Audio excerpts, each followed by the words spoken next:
Welcome to Kuya Puji's channel.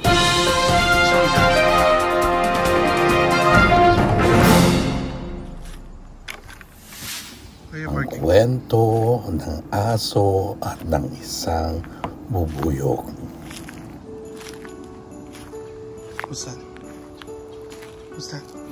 Isang hapon, habang namamahinga ang amo, ay nauliligan niyang tumatahol ang aso.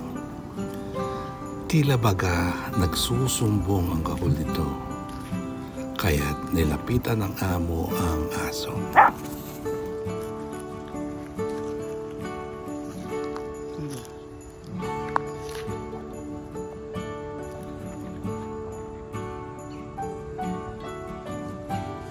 It's bubuyog.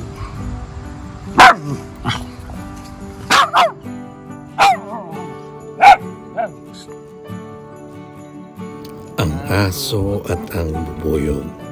Na inosente na naman ang aso at nakakita ito ng isang bubuyog.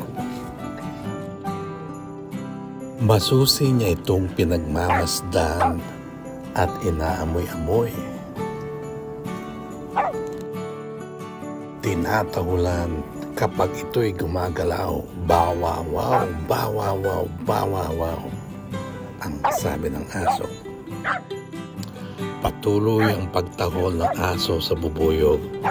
Bawawaw, bawawaw, bawawaw ng bawawaw. Akala ng amo kung ano na ito. Ito pala isa lang bubuyog.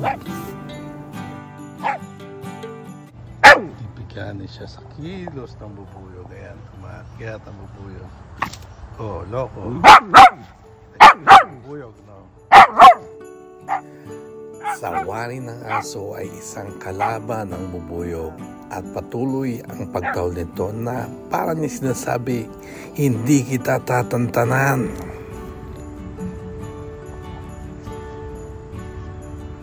Yan ang bubuyog.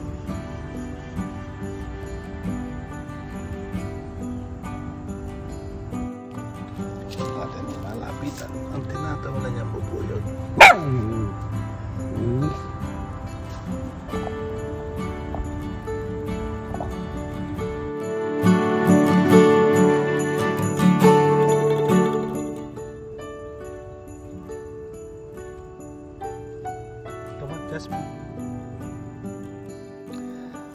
At di nagtagal ay nakasanayan na rin ng aso ang bubuyog.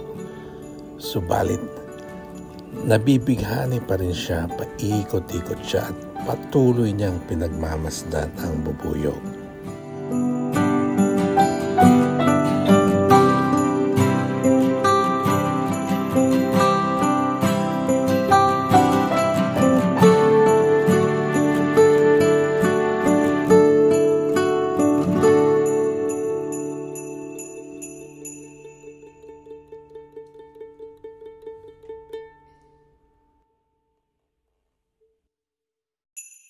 Isang bubuyog.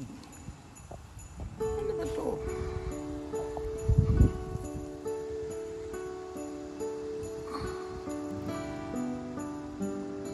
Yes.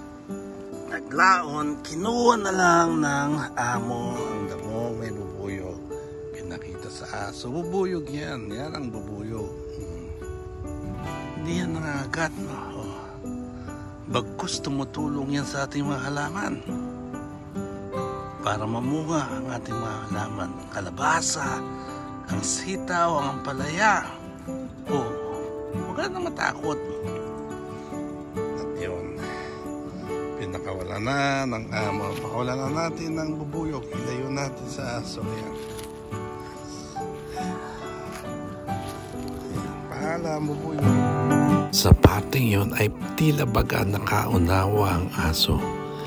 Siya ay tumahimik at mula noon ay hindi niya na hinahabol at hindi na siya naghahabol ng bubuyog.